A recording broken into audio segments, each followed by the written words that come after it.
The following story takes place in the late 1880s outside a small village in the upper Midwest.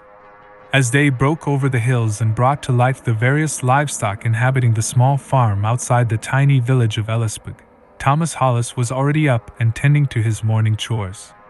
He and his wife, Catherine, and their 3 children, Anna, age 15, Benjamin, 13, and Cora, who had just celebrated her 8th birthday, had recently moved onto the property only weeks ago. They had moved from the nearby town of Galesford, about 6 miles south of Ellisburg, to pursue a livelihood in farming and to live an overall quieter life. Nestled in a wide valley between the scenic hills and bluffs roughly 2 miles outside of town, the farm sat on the site of a former schoolhouse that had mysteriously burned down 2 years prior. Little was known to the Hollis family about the circumstances surrounding the fire, and the locals were cautious to answer any of Thomas's inquiries into the matter. After it burned down, members of the village had subsequently decided to rebuild the schoolhouse so the children in the surrounding rural area could receive a formal education, but the project was abandoned shortly before construction was completed.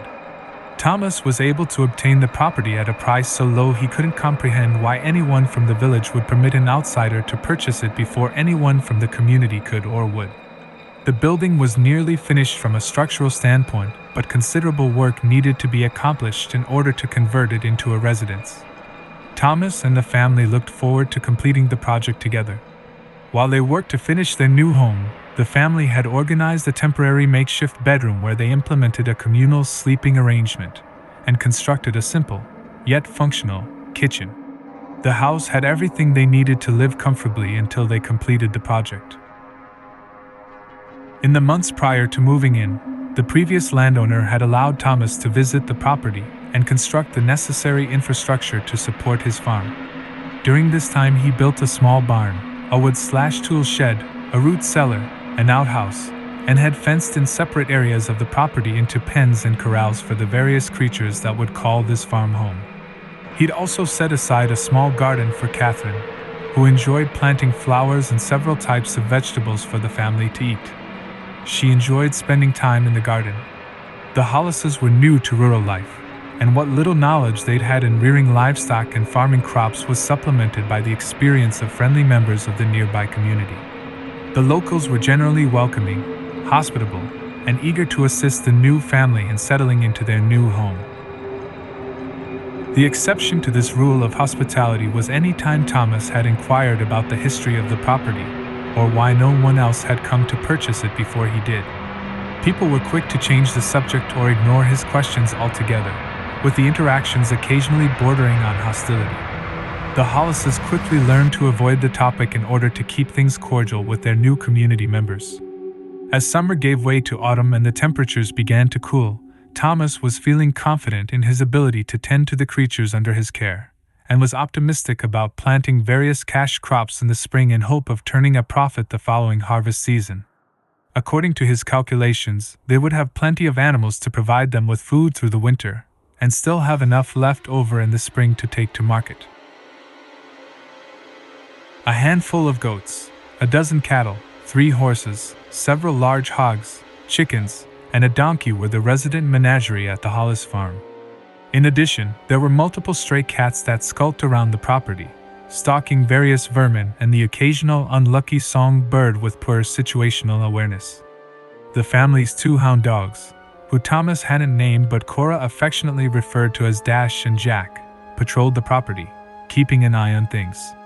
Jack was a bear of a dog and an excellent guardian for the farm, but he was always mild-mannered around the family. Dash, the smaller and younger of the 2, had an affinity for chasing the horses around the property and getting into any and all trouble he could find. Both of the hounds were wary of strangers and barked constantly at friends and neighbors that visited the farm, but were loyal and affectionate members of the Hollis family. Thomas and Catherine educated the children at home, as the nearest schoolhouse still in operation was on the far side of Ellisburg. The Hollises felt that this was too far for the children to walk, and the farm required too much of Thomas's undivided attention for him to take the wagon into town twice a day to transport them to and from school. The practice of homeschooling was not unusual in those days, and Catherine was a patient, nurturing mother and teacher. She was strict when necessary and made sure the children adhered to their curriculum, but she also allowed them to take interest in what topics they liked and taught based around the children's curiosity in various subjects. Anna had developed a habit of reading as much and as often as she could, and she begged her parents to get her a new book any time the family ventured into town. She often assisted Catherine in looking out for her younger siblings and regularly prepared meals while Catherine was occupied with other household tasks. Benjamin was adamant about spending as much of his time outdoors as possible and took interest in tales of the gunslingers and mountain men of the American West. He loved to hunt the small game that inhabited the surrounding woodland and was often exploring well beyond the boundaries of the property. Cora often joined Benjamin on his adventures. She occasionally fell victim to his frequent pranks and general mischief, but the two usually got along fine. Cora enjoyed the typical things an 8-year-old girl enjoys. She had dolls, she liked to read, but she also split her free time between her siblings and enjoyed aspects of both of their personalities. She was gentle and kind, but had a quick wit and a sharp sense of humor. On a crisp October afternoon, after the children's daily lessons were finished, Benjamin, as usual, took to the forest with his slingshot, hoping to vanquish as many unsuspecting creatures of the wood as possible, before Catherine rang the bell to call him home for dinner. He set out and made his way along his usual route across the field, into the woods, and beside the creek. He knew the area well, and as he walked, he keenly honed in on any sign of his quarry. Before long he heard leaves rustling behind him. The rustling sound soon grew into the unmistakable cadence of a living creature moving through the forest. He stepped behind a tree, listening intently, attempting to identify what sort of animal the sounds were coming from. At first, he was certain it was a squirrel or a cottontail, but quickly recognized it sounded faster and larger than any squirrel or rabbit he had ever encountered.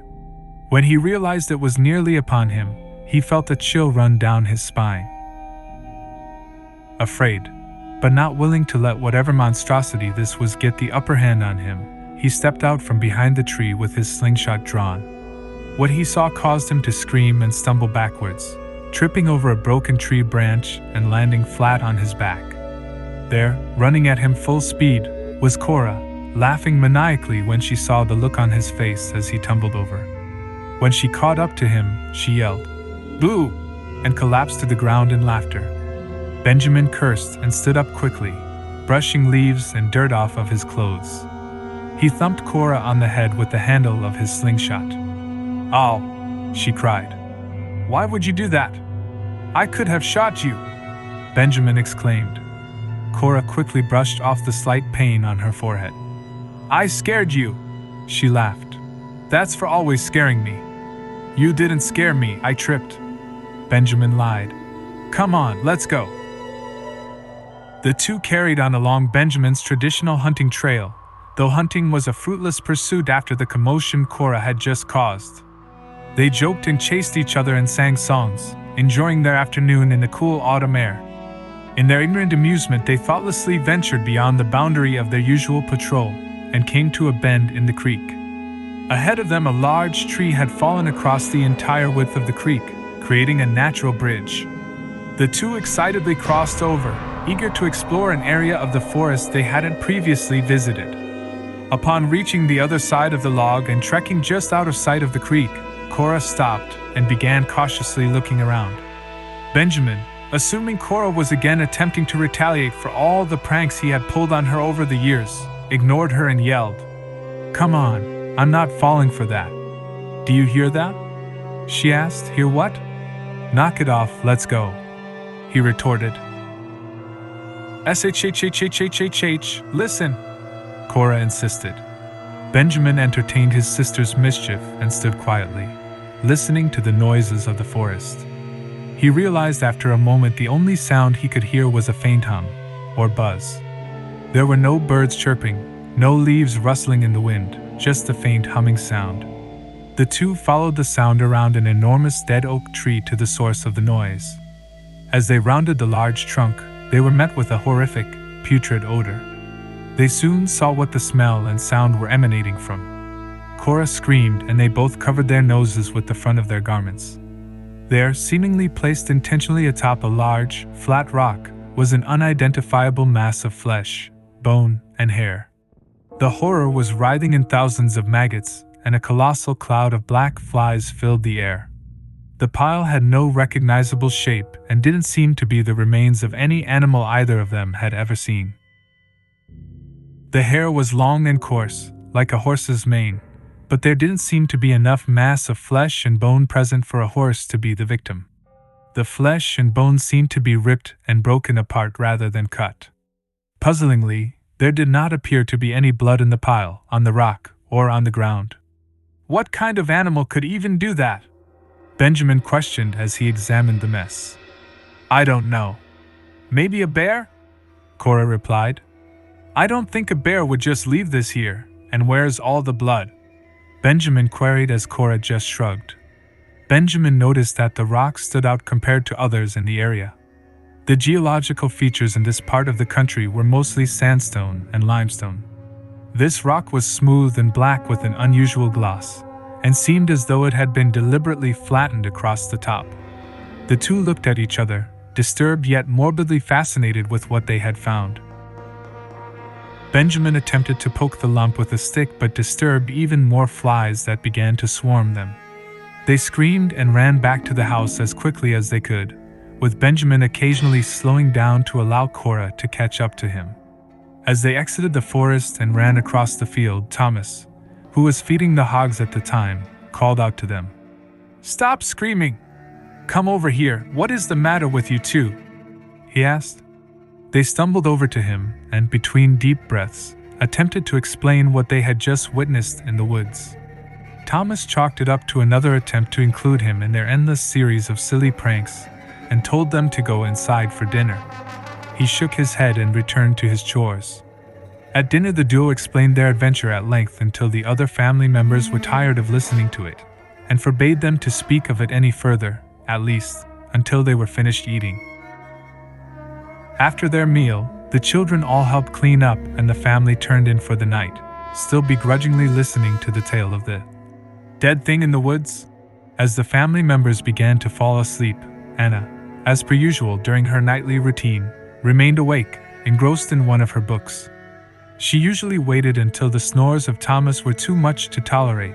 Then she would extinguish the lantern and tightly wrap a pillow around her head in an attempt to drown out the racket. That night, in between her father's snores, she thought she heard the horses neighing outside. She ignored it until she began to hear the other farm animals' cries of fear and realized something on the farm was causing a stir.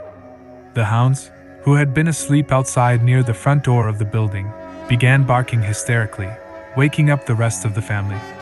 Thomas tore outside ready to scold the dogs when he too heard the commotion. He rushed in and grabbed the lantern and his rifle, and hurried out across the yard to deal with what he expected to be wolves or thieves.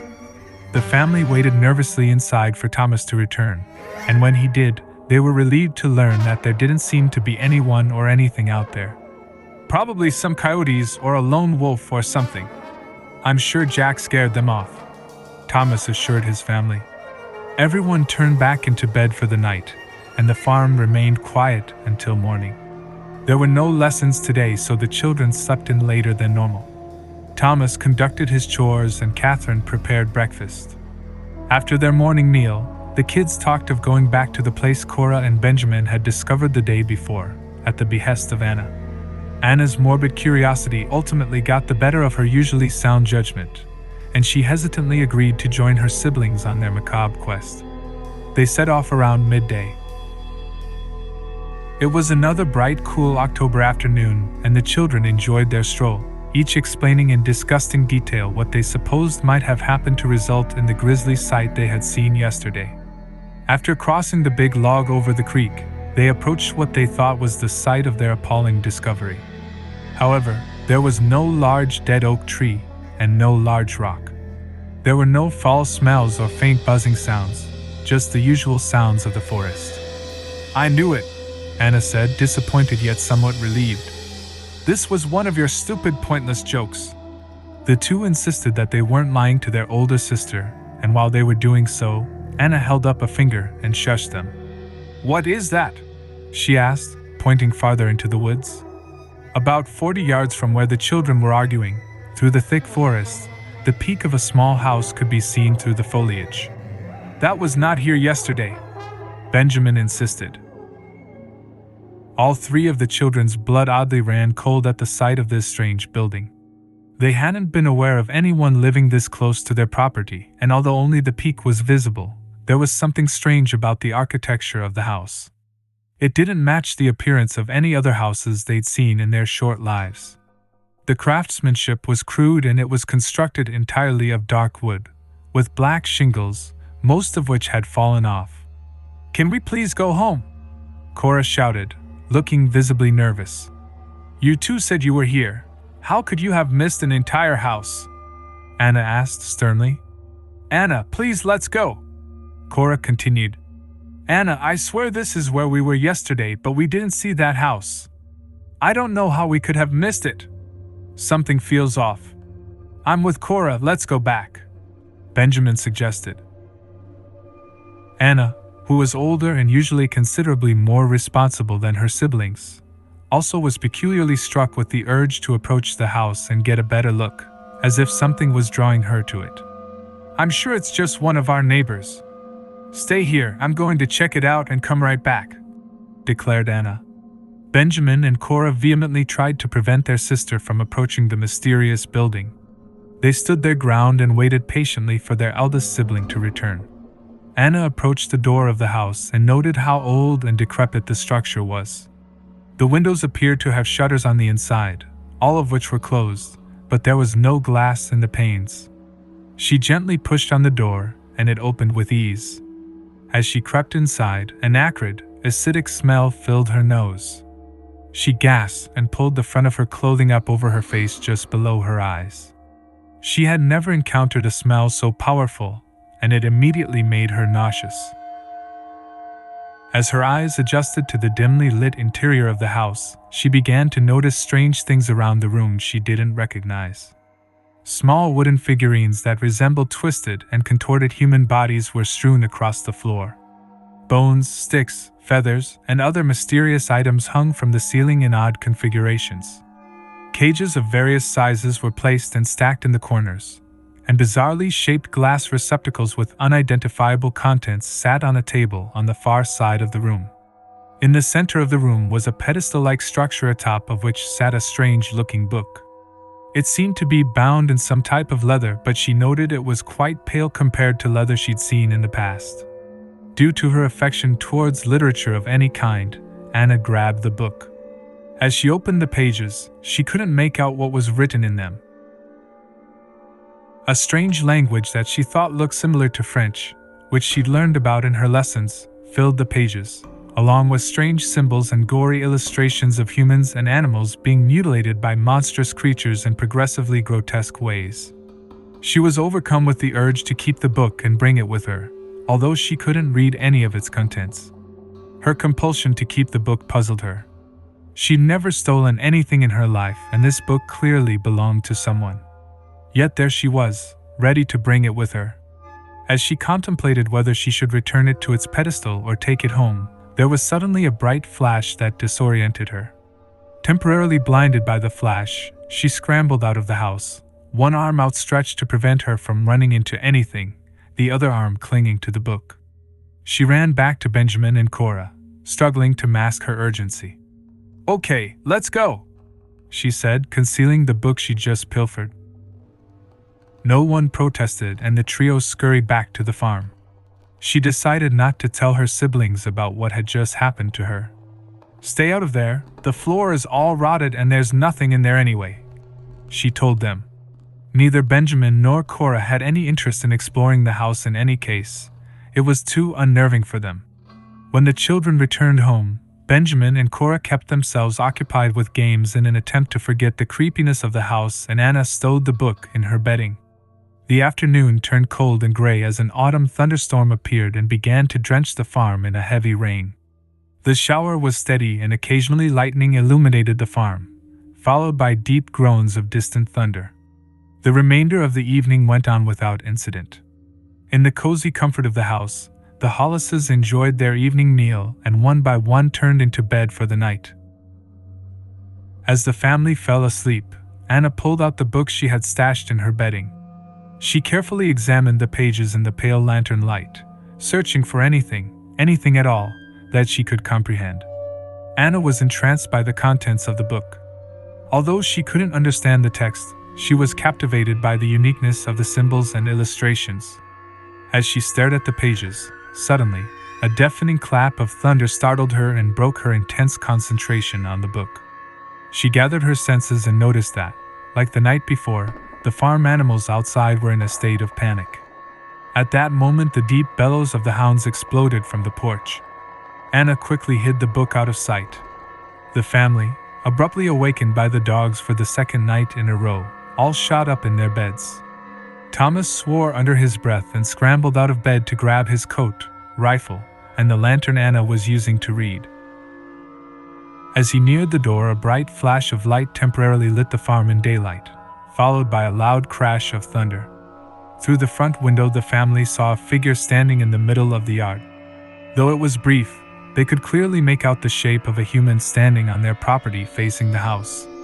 Disoriented by the sudden flash, she felt a sharp pain pierce her skull. Her vision was blurred and her ears were ringing. She put her hands up and rubbed her temples, wincing at the discomfort. Benjamin asked if she was all right. She insisted she was fine, but she knew something wasn't quite right. Something about that figure had made her shudder in fear a moment before her symptoms began. It wasn't quite human, she thought, but wasn't entirely sure why. The disorientation was short-lived, but Anna still felt strange. Apparently, she was the only one who noticed something peculiar about the stranger. Thomas flung the door open and made out into the yard, ready to deal with this visitor by any means necessary. He hurried out to where the figure had stood and held the lantern up, revealing that whoever had been there was clearly gone now. "If I catch you out here again, I'll shoot!" he shouted into the blackness of the night. He scoured the area for tracks, but there were none. Odd, he thought, but the rainfall was quite heavy and he decided it was possible for them to disappear so quickly. Suddenly, the hounds erupted again and tore off across the field and into the woods, apparently in pursuit of the trespasser. The barking receded farther and farther into the forest until Thomas could no longer hear it over the sound of rainfall. He was impressed with how far the stranger had made it without the dogs catching up, but he figured they'd reach them eventually. Satisfied with the warning he had shouted, in addition to Dash and Jack's pursuit, he returned to the house to inform the family that the problem had been dealt with. "Who was that?" Catherine asked. "No idea," Thomas explained. "They were long gone by the time I got out there. Don't worry though, I'm sure the dogs will deal with them, and we won't see them around here anymore. It's cold and rainy out there. What if something happens to them?" Cora cried. "They'll be fine. They're used to being outside, Cora. They're tough," Thomas assured her. As the adrenaline gradually faded from everyone's system, the Hollises returned to their beds to try and get some sleep before the morning. Benjamin passed out as though nothing had happened. Cora quietly cried to herself, still concerned for the dog's well-being. She tried to stay awake until they came back, but eventually slumber overcame her, and she drifted off. Anna was quite unnerved by the day's events and found it difficult to fall asleep. She tossed and turned most of the night. Morning broke and it remained cold and gray. Dense fog hung around the property, amplifying the gloominess. Cora awoke and scrambled out to the porch to ensure her beloved hounds had returned. She was saddened to discover there was no sign of them. Her eyes welled, but she kept her dismay to herself, attempting to wipe away the tears before anyone noticed. Thomas, however, had taken notice of his youngest daughter's disappointment and put his hand on her shoulder. "They'll be back, don't worry," he assured her, partially trying to convince himself. They had never stayed away from the farm this long. He headed out to commence his daily duties, and Cora watched him from the window to keep herself occupied. He threw grain to the chickens, fed the goats, and made sure all of the gates were secured after last night's intruder. He walked to the barn to retrieve hay for the horses, cattle, and donkey and disappeared from sight. Cora traced shapes with her finger where her breath had condensed on the cold glass of the window. A moment later, she saw Thomas stumble backwards out of the barn, nearly slipping and falling in the mud. Cora leaned forward against the glass, startled by her father's behavior. He gained his balance and stood there for a moment, staring wide-eyed into the barn before quickly returning to the house. His loud and hasty entrance startled Catherine and the children. "What is it?" Catherine exclaimed. I'm not sure what happened. Benjamin, I need your help. Put your boots and your coat on and come with me," Thomas said sternly. "Well, is everything all right?" Catherine asked, visibly concerned. "Yes, come on, Benjamin," he replied. Benjamin quickly got dressed and headed out to the barn with his father with a nervous feeling in his gut. "What's going on?" he asked. "I found the dogs, Benjamin. They're in the barn, but they're dead. Something tore them apart. I have no idea what could have done that, but we need to clean it up before the girls come out," Thomas declared. Benjamin thought back to the figure they'd seen in that flash of light the night before. In that brief moment, he'd clearly made out the shape of a person, but they seemed too small and slender to take on Jack, let alone both hounds. As they entered the barn, Benjamin froze in his tracks and his blood turned to ice. His affection towards the dogs hadn't been quite as strong as Cora's, but the scene before him made his stomach turn and his eyes well up. He choked down his tears, concealing his emotions from his father. He stood with his mouth wide open. Laid out on the barn floor were Dash and Jack. Hardly even recognizable as dogs, their skin had been completely removed and their legs were broken in multiple places, mangled and twisted like fleshy tree branches. Their heads were turned completely around and facing the wrong direction, and their eyes were missing. Entrails covered the floor, and there was blood everywhere. He couldn't make sense of what he was seeing. He'd spent enough time in the woods to be acquainted with the relationship between predator and prey, but never had he come across anything this violent. "Pa, I've never seen anything like this," he muttered. "I haven't either, son. I know this is hard, but I need your help here. I need you to man up and help me clean this mess so your little sister doesn't have to see it," Thomas said with a somewhat reassuring tone. Benjamin snapped out of it and helped his father. They used hay to soak up as much of the blood as they could and placed the mangled corpses and guts into empty burlap feed sacks to dispose of in the forest. When they were finally satisfied with their work, they stood for a moment, processing what they'd just seen and done. After catching their breath, they regrouped and departed the barn to finish the job. They used a wheelbarrow to haul the bags of carnage outside, trying their best to conceal what they could from the onlookers through the front window, especially Cora. They wheeled the mess across the field and beyond the tree line to a spot they both felt was far enough to keep Cora from stumbling upon it. "What are we going to tell the girls?" Benjamin asked his father.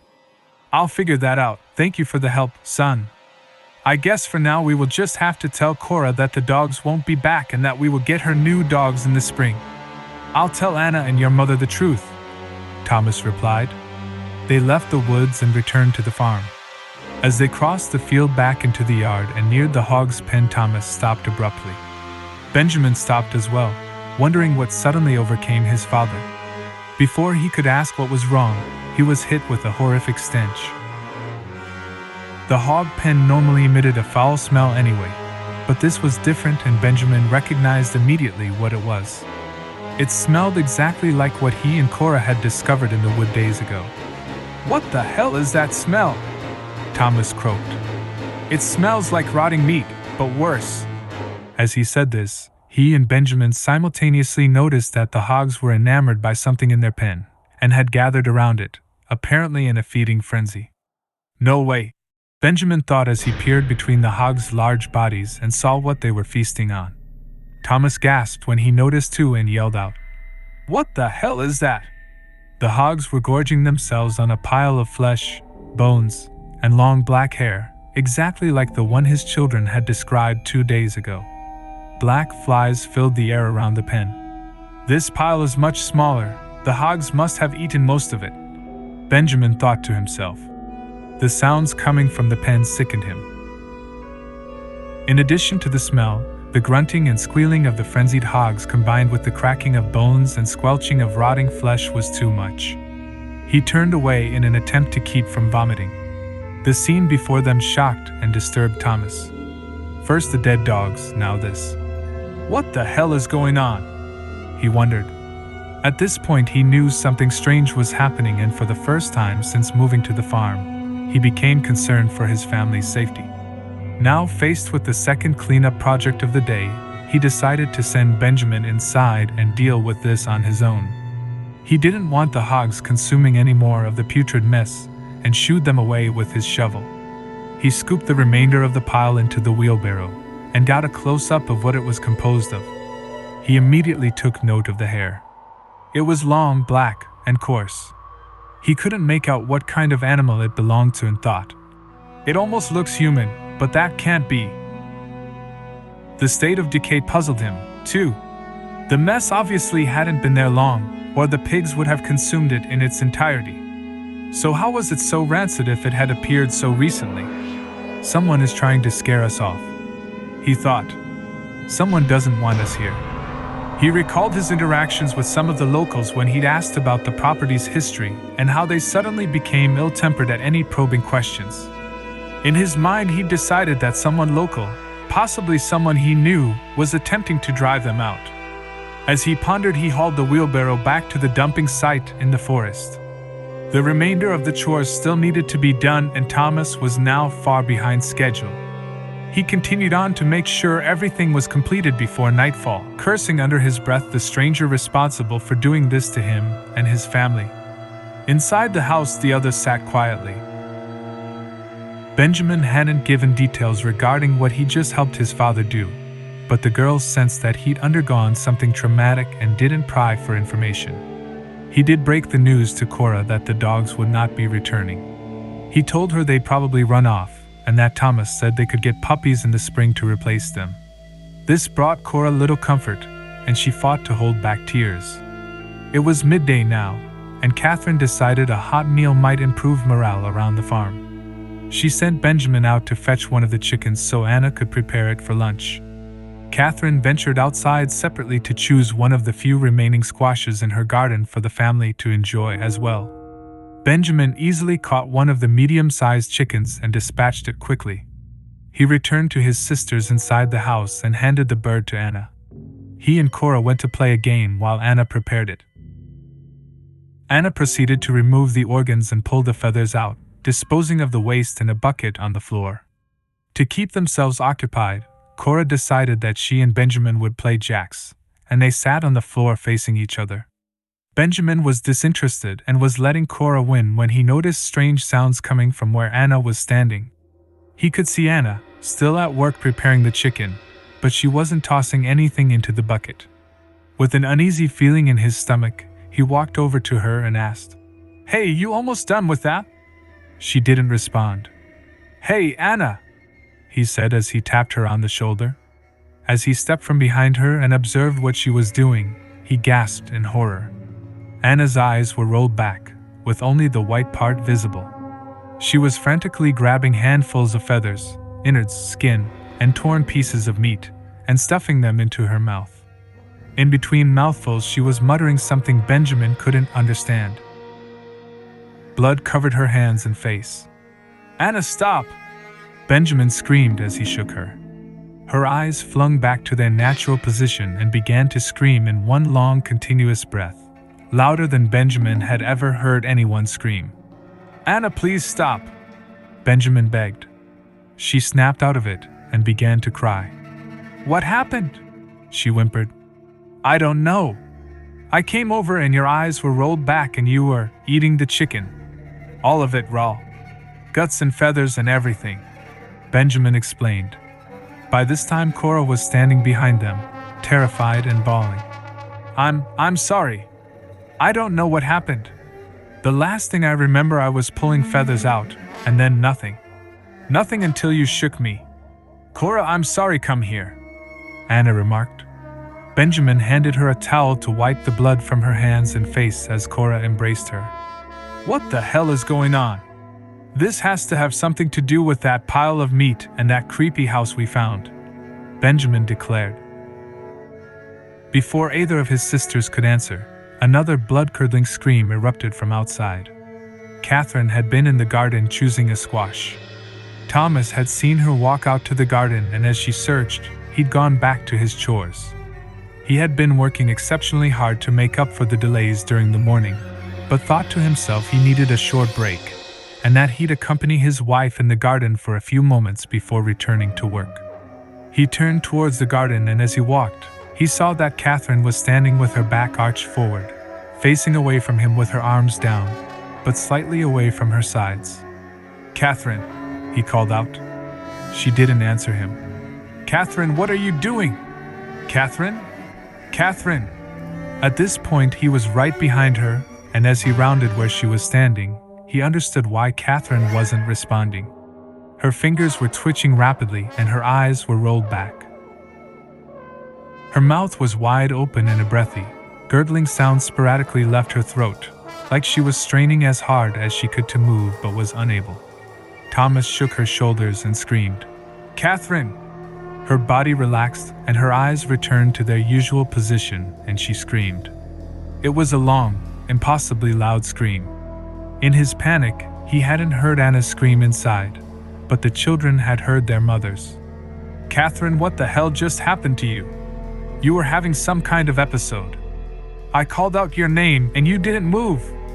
"I don't know. I came out to find a squash, and then the next thing I remember is you shaking me. I'm sure I'm fine. It was probably nothing. If it happens again, we can see the doctor in town," she calmly assured him. It was like her to pretend that her health was of no concern and that it was never something serious. "I don't think you understand what I'm saying." It was like something had a hold of you, like you were trying to fight back, Thomas argued. As he tried to rationalize what had just happened, the children ran outside to see what was happening. "Everyone inside, now!" Thomas shouted. The children had decided not to tell their parents about Anna's episode, and vice versa.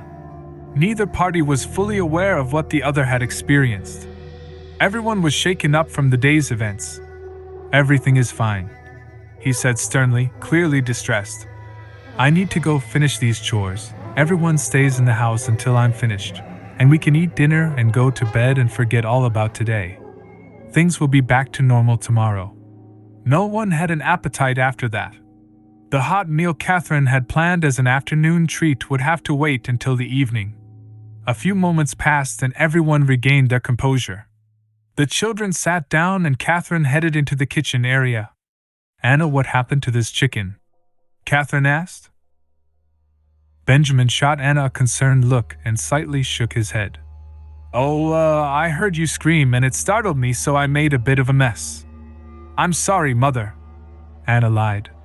"All right, well, I'll finish up and put everything on until dinner.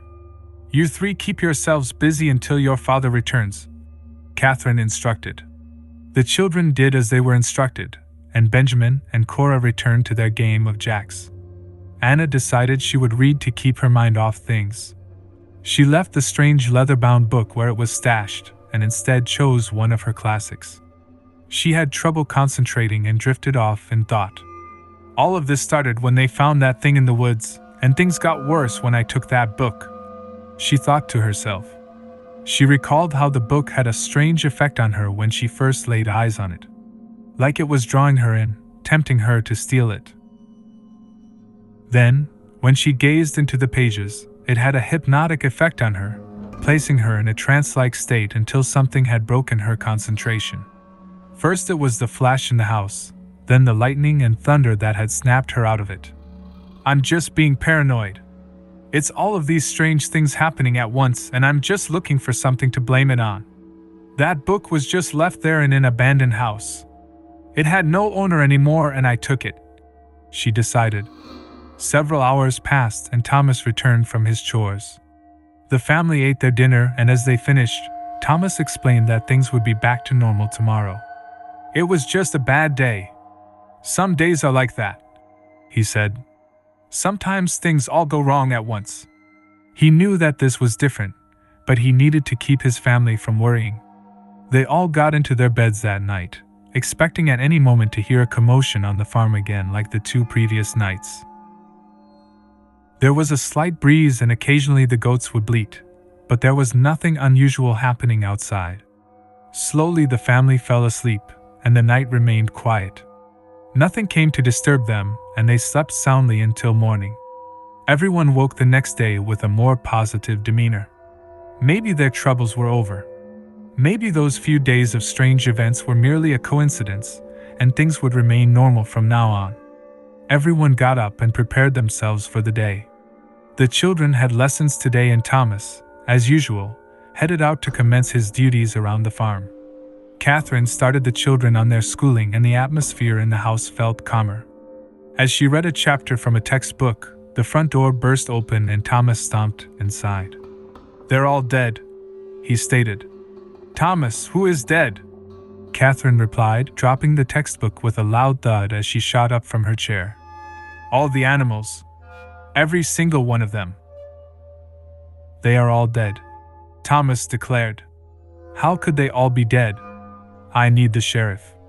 I need to go to town. Stay here, I'll be back this afternoon." The sheriff's office was in the main square in Ellisburg, approximately 2 miles from the farm. He grabbed his rifle and set off walking since he no longer had horses to pull the wagon. The family watched him depart through the front window. As he crossed the field towards the nearest road on the far side of the property, they all examined the carcasses of the farm animals outside. They could see several of the cattle and goats, and one of the horses, all lying on their sides, motionless. As Benjamin studied the scene, trying to determine who or what could have accomplished such a feat in one night without making any sound, he noticed that the bellies of the deceased animals were abnormally swollen. He was aware that animal carcasses bloat as they decay, but the size of the animals' bellies seemed far too large for having perished so recently. Even in summer it took an entire day or 2 to bloat to even near this size, and this was October. It was cold, and they had only died last night. It was something he'd inform his father of when he returned, he thought. Until then, no one had any interest in venturing outside to get a closer look. Thomas reached the edge of town and turned down the main street towards the sheriff's office. He met the sheriff once before when he ventured into town for errands but didn't quite know what to expect from him when he explained his situation. As he climbed the steps in front of the office door, he paused for a moment, contemplating what exactly he would tell the sheriff. He didn't want to sound paranoid or crazy, so he decided he'd leave out information about the stranger, the dead dogs, the strange piles of meat, and Catherine's bizarre behavior. As he entered through the doorway and into the sheriff's office, he didn't see anyone around in uniform. There was a man in a jail cell at the back of the building, sleeping on a bench. Soon a man much older than Thomas entered from around a corner to Thomas's left. "Morning! What can I do for ya?" the old man asked. Good morning, I'm looking for the sheriff," Thomas replied. "Sheriff stepped out for a moment, but he should be back shortly. I'm his deputy, Buck Williams. My real name is Daniel, but everyone around here calls me Buck." "You must be Mr. Hollis," declared the old man. "Yes, I am. Have we met?" Thomas asked, startled by Buck's intuition. "Lived here my whole life, son. I know everyone around here, and I hear people talk. We haven't met, but I figured you must be Mr. Hollis on account of I didn't recognize you and you look like the Mr. Hollis I've heard about from people in town," Buck explained. "Ah, I see. Well, do you know how long the sheriff will be?" Before Thomas could finish his sentence, the sheriff entered through the front door. "Hello, sir," the sheriff started. "Ah, Mr. Hollis. I see you met Buck. What can I do for you today?" Thomas explained the sudden death of his farm animals and insisted that the sheriff investigate the crime scene to determine if there was foul play, hoping that this would allow him to regain some of his lost investment. "Even if I can do that, Mr. Hollis, there is no guarantee you'll get any money back. Where would it even come from?" Thomas hadn't really thought that through. This seemed that no matter the outcome, his hopes of starting a farm were coming to an end. The sheriff agreed to come out and investigate, regardless. He wanted to see what was going on and be aware of any potential threat that may affect other members of his community. If this was the work of some wayward criminal, the sheriff wanted to see how they operated. Well, let's go. Buck, I'd like you to come too, riding shotgun. Mr. Hollis, we'll give you a ride, the sheriff announced. Buck got the horses and wagon ready outside. Thomas waited inside with the sheriff when the man in the jail cell woke up and stumbled over to the bars. Hey, mister. You living up at that old schoolhouse outside of town? He asked. Yeah, I am. What's it to you? Thomas shot back. Shut up, Mr. Miller, you drunk bastard, the sheriff chimed in. I heard what you said about them animals. I'd bet you've had other stuff going on too, huh? Things you didn't tell the sheriff. She doesn't want you there. You probably pissed her off, the drunk inmate mumbled. He began laughing to himself between hiccups. Quiet now, Mr. Miller, shouted the sheriff. Who is she? What the hell is he talking about, Sheriff? Thomas asked. Mr. Hollis, look at him. Bastard never makes any sense. It's the ramblings of a drunk. Don't worry about it, the sheriff assured him. The drunk man lay back down on the bench, still laughing to himself. The mention of other things happening at the farm was unsettling to Thomas. How could he have known other strange occurrences had taken place, and who the hell was she? At this time, Buck reemerged. Ready when you are, he said. The trio hopped aboard the wagon and headed back to Thomas's property. They exited the road and crossed the field, and as they approached, they could see the bodies of the farm animals strewn about the land. They parked the wagon in front of the house and disembarked, ready to investigate the scene. Benjamin ran outside to inform his father of the discovery he'd made from the window. Pa, I was looking at the animals from the window. Look at how swollen they are. Why do they look like that? He asked his father. Whoa, Benjamin, slow down. This here is the sheriff and his deputy, Buck, Thomas replied. Buck and the sheriff nodded at Benjamin. Hello, young man, the sheriff said. Benjamin nodded back at the strangers. What's this now about the animals? Thomas asked his son. Benjamin explained that the animals' bellies looked abnormally swollen, and as they looked out at the carcasses strewn across the property, Thomas realized his son might be right. Thomas, Benjamin, and the law enforcement officers sauntered over to the cattle pen to get a closer look. They approached the closest cow and stood in front of it, inspecting it for any obvious cause of death. No blood or anything, the sheriff remarked. But your boy is right. There's no reason any of them should be this bloated. It's cold out, and you said they died last night, right? Yeah, found them early this morning, Thomas replied. He pulled the knife from his belt and began to field dress the animal. What the hell are you doing? Asked Buck, alarmed by Thomas's actions.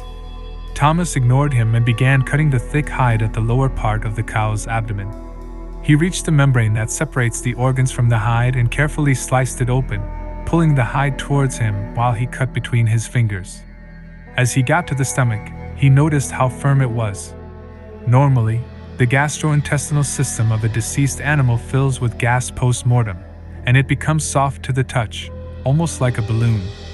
This was hard, as if it was completely stuffed with unknown contents. He took a deep breath, gathering his composure before he cut into the stomach, knowing whatever he discovered was not going to be pleasant. He stuck his blade into the lining and made an incision about 6 inches long. No gas escaped from the stomach. Instead, wet, sticky clumps of long, black hair began oozing from the opening.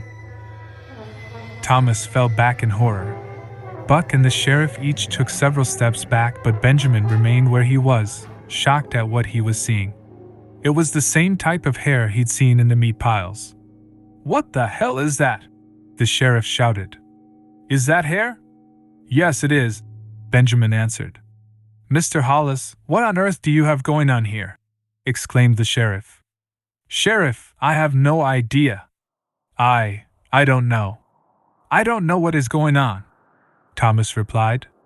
At this point, Thomas, shocked and confused as he'd been several times before in the last several days, decided to fully disclose all the strange events that had been happening to the sheriff. He described the events in chronological order, starting with Benjamin and Cora discovering the strange pile of meat. Then the trespasser and the dogs chasing them off, followed by finding the dogs torn to shreds in the barn, and so on. Buck and the sheriff listened patiently as Thomas desperately explained his predicament. When he described Catherine's behavior, Benjamin got goosebumps and decided he would explain what had happened to Anna as well. This was news to Thomas, but he didn't scold Benjamin from concealing this information. It didn't matter now. "Sheriff, what the hell is going here? Why did I get this place so cheap? Why didn't anyone buy it before I did? How did the schoolhouse burn down, and does that have anything to do with what's happening now?" Thomas pleaded with the sheriff. The sheriff exchanged a long, concerned look with Buck and let out a deep sigh. "Mr. Hollis, I'll be honest with you. There have been strange things happening here since before you moved in. I'll let Buck explain. He knows the story better than I do," the sheriff conceded. "Go ahead, Buck." "Ahem, well, sure thing. You hear rumors all the time about the history of a place. And from what I've gathered here, these are all rumors too, but obviously there's some truth to it, or we wouldn't be standing here looking at a field full of dead livestock. We don't know her name for sure, some call her Marie. She and her husband came over from France sometime in the 1700s to join in the fur trade in the town of Trepanier, about 20 miles southwest of here down on the river.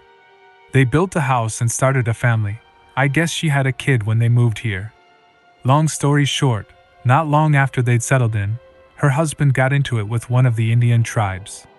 He got into some kind of altercation and ended up killing a young man. The natives didn't take kindly to that, as you can imagine, and they came after them. The family fled and ended up here. I suppose somewhere right around here where we're standing. The natives caught up to them and killed her husband and child, scalping them right in front of her. For some reason they let her live. She sat here for days crying and mourning her loss before she finally lost her mind. The story goes, she turned to the occult to get her revenge on the ones responsible for her family's death. The details get fuzzy here, but in a nutshell, she'd gotten her hands onto some kind of book, something she could use to live an abnormally long life and inflict those she disliked with all kinds of horrible, unnatural afflictions. Some say the book was bound in human skin. This is some kind of joke, right? Thomas asked. You fellas are telling me a witch is responsible for this. A French witch? Is this why no one would answer me about the history of the place? Buck replied. I wish I could tell you this was a joke, Mr. Hollis, but look around. Look what's happening to you and your family. And the reason no one would tell you what happened is because that schoolhouse that burned down, all the children were still in it. Killed every last one of them. Folks are either too distraught from losing someone in that fire, or too ashamed to tell a stranger that something that tragic happened in their little town. It's a damn shame, but now you know. You're all caught up now. I didn't believe any of those stories either until that fire. Several of the kids had reported sightings of a strange woman in the weeks leading up to it. No one took it seriously, and now you know the rest. It's awful, Mr. Hollis, really awful. We thought at that point she'd had her revenge and this would all be over. Guess we were wrong. The sheriff had stared at the ground during Buck's long explanation, but now looked Thomas in the eye. Well, what the hell do I do now? Thomas asked, completely stunned by what he just heard. The sheriff finally looked up and addressed Thomas. Well, Mr. Hollis, at this point, what do you think you should do? All your livestock are dead, and after what happened to the kids in the schoolhouse, it's safe to assume this isn't going to end here. I don't know where you should go, but if you've got family in any of the towns nearby, if I were you, I'd pack up and leave tomorrow morning and cut my losses. I understand the investment you've made here, but it's not worth the lives of you and your family. I'm not sure what more I can do here. I'll leave one of these horses here so you can at least pull your wagon with you if and when you decide to leave. I'm sorry it came to this, Mr. Hollis. I truly am. With that, he and Buck climbed back onto the wagon and departed the farm, leaving Thomas and Benjamin standing in the yard, completely dumbfounded. Thomas couldn't even wrap his mind around what had just happened. He knew something strange was going on, but he thought it was someone from the local area trying to scare him off for some reason, not some foreign witch out for revenge. His whole world was rocked by the sudden and drastic implications caused by losing his entire livelihood. All right then. We'll pack up and head back to Gales Ford tomorrow. We'll stay with your grandparents, Thomas told Benjamin. He turned and walked into the house. Wait. Pa, but what? Benjamin trailed off as his father ignored him and entered the house. He was just as shocked and confused as his father. The drastic turn of events was too much for him to make sense of. He paused for a moment and then followed his father into the house. Thomas explained to the girls that they were leaving the next day and they would not be returning. They were confused and upset, but after seeing all the dead livestock, no one argued. They understood there was nothing here for them anymore. They spent the rest of the day packing their belongings and loading the wagon. In the late afternoon, Anna finally questioned Benjamin about what was going on. Something about some lady that came from France and Indians killed her husband and child. I guess she found some witch book made of human skin and became a witch herself or something. Anna's face turned pale. I don't know. Benjamin continued. All I know is that I don't want to be here anymore. Especially with that creepy house we found nearby. I'm sure that had something to do with her. She understood now why that leather looked so pale. Her stomach turned and she got lightheaded. Whoa, are you all right? Benjamin asked. Benjamin. I have that book, Anna stammered quietly. You what?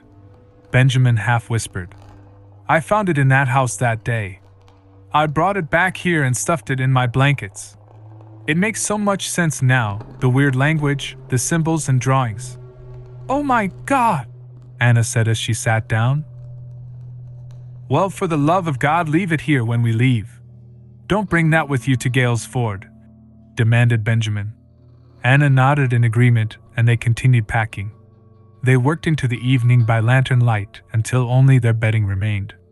Let's try and get some sleep and get out of here first thing tomorrow morning, Thomas said as his family crawled into their beds one last time. He blew out the lantern and the family drifted off one by one. In the early hours of the morning, after a quiet night, everyone awoke to a large crash into the side of the house. What was that? Cora screamed. Then there was another loud crash from the other side of the house, then from all sides of the house. It happened over and over while the family screamed and held each other inside. Thomas thought the best way to protect his family was to stay with them inside. He fumbled with the lantern in an attempt to light it, and when he finally got it lit, he grabbed his rifle, training it on the front door and window. The family all huddled together on one of the beds. The crashing abruptly stopped, and there was complete silence. Suddenly, the crashes began again, but this time coming from the roof. It sounded like something large was smashing itself into the exterior of the house. Dust fell from the rafters and the walls creaked as it slammed into the house over and over. The crashing on the roof continued, and it started again on the walls of the house. Suddenly everything went quiet again and the family sat in silence, the only sound coming from their quick, panicked breaths. After a moment, the front door blasted open, pieces of the frame splintering off and nearly striking the family. In the door frame, they could make out the silhouette of a person. It appeared to be a woman, with long, slender limbs and thick dark hair that fell well past the waist. The family recoiled in horror as the figure slowly stepped into the room. Thomas unloaded his rifle into the torso of the being, striking it with each round. With no reaction to being hit, the figure kept moving forward. As it stepped into the lantern light, they finally laid their eyes upon who had been tormenting them. She was completely nude and covered in pale gray skin that was deeply wrinkled. She had thick scars all over her legs and torso, and thick, black blood oozed from the fresh bullet wounds. Her facial features were sharp and exaggerated, and her hazy gray eyes were sunken far back into her skull. Her stench filled the room, and Anna recognized it from the house. It was a horrific, acrid odor. It, or she, raised up a hand with an outstretched long and bony finger that she pointed at the family and let out a deafening shriek. Everyone covered their ears and fell to the ground, trying to shield themselves from the sound. They all frantically scrambled to the back wall of the room as far as they could from the monstrosity. It jumped up onto one of the beds and began tearing it apart, tossing shredded pillows and linens all over the room. It paused for a moment, then picked something up from the pile of destroyed bedding. It turned and looked at the family, began shrieking again, and ran out of the house. The door slammed and locked behind it as it scrambled out. They could hear it screaming all the way back into the woods and out of earshot. The family sat in silence, trying to take in what had just happened. "Well, I guess Buck wasn't lying," Thomas said, finally breaking the silence. "Whose bed did it tear up?" "Anna, that was your bed, wasn't it?" Anna nodded, but didn't give any indication as to why it had singled out her bed. She knew what it was after. It had taken back the spell book, bound in human skin that she'd stolen from the house. Just as she began to feel some relief, everything went black. "Anna!" Thomas shouted as Anna's eyes rolled back and she began to scream. Then Catherine did the same, similar to the day before, with her fingers fluttering and her eyes rolled back, screaming as loud as she could. Cora started bawling and covered her ears. Thomas took turns shaking Anna and Catherine, trying to bring them back to reality. Benjamin was the first to notice the smell of smoke. It started faintly, and then the air got thick as billowing clouds filled the room. A pale glow began from the back windows and soon they realized the house was on fire. "Benjamin, get that door open! We need to get them out of here!" Thomas shouted as he began to drag Catherine and Anna by the clothing towards the door. Benjamin tried the door but it wouldn't budge. "Pa, it's stuck!" he exclaimed. "Move!" Thomas shouted. He ran full speed into the door in an attempt to break it off the hinges. Thomas cried out in pain as the impact dislocated his shoulder. The door gave slightly but still didn't open. The flames were spreading rapidly towards the front of the house and up the back wall onto the ceiling. Thomas turned towards the door one more time, closed his eyes, and charged the door again. The pain was unbearable, but Thomas kept his composure. Again, the door moved but remained closed. Benjamin and Cora were beginning to cough now, and Benjamin had wrapped Cora in his arms to comfort her. With all of his strength, Thomas ran at the door one more time and it broke in two, sending Thomas crashing out onto the porch. Benjamin and Cora followed behind. "Benjamin, your mom and sister!" Thomas yelled as he got to his feet. He and Benjamin returned to the interior to retrieve the girls. With his good arm, Thomas dragged Catherine out and Benjamin grabbed Anna. Anna had been laying with her feet towards the door and her head towards where the flames were encroaching. Her hair had caught fire. Benjamin patted out the flames, but not before most of Anna's hair had burned away. Luckily, her scalp had been spared from suffering severe burns. They dragged them out to the middle of the yard away from the inferno, and as they fell to the ground to catch their breath, they turned back towards the house. The fire had engulfed the entire structure. Had Thomas not broken through the door, the Hollis surely would have perished in the fire. When they'd gotten away from the house, Catherine and Anna regained consciousness and looked around confused. Benjamin studied Anna's new look and thought back to what Buck had said about the Native Americans scalping the mysterious woman's husband and child before they killed them. Could be worse, he thought. It was a thought he'd share with Anna when she realized her hair was missing. "What happened?" Catherine asked in a calm voice that didn't match the urgency of the situation. "No time to explain, we need to leave," Thomas replied, and he ushered his family over to the wagon. As they loaded onto the wagon, Thomas frantically retrieved the horse the sheriff had left. "Thank God this horse survived," he thought, as he attached it to the wagon. He scrambled on board and set out into the darkness. It was early morning now and the sun would be out soon. They just needed to hold out and get away from the property as soon as they could. As they neared the property line, they heard shrieking erupt from the forest again, and Thomas hurried the horse on to pull them faster. They were relieved when they realized the sound wasn't following them. Benjamin watched as the orange glow that was devouring their home disappeared behind the trees. When they met the road, they turned to head back to Gales Ford. The horizon began to glow in a pale pink, and they all breathed a sigh of relief. They'd survived. They would likely be traumatized for the rest of their lives and no one would believe their story, but they were alive. They returned to Gales Ford where they remained until Thomas and Catherine passed away years later. He'd been able to secure a job with the railroad and earned enough money to stay afloat after losing his investment on the farm. In the following years, the property remained abandoned. The Hollis were the last ones to encounter whoever or whatever it was that haunted that property. The forest eventually reclaimed it, and decades later it was cleared for farming. No permanent dwelling existed there again, so there's no telling if the witch still lurks in the forest, waiting to torment those who spend too much time there. Should another unfortunate soul decide to reside there, only time will tell if the stories are true, or if it's nothing more than folklore.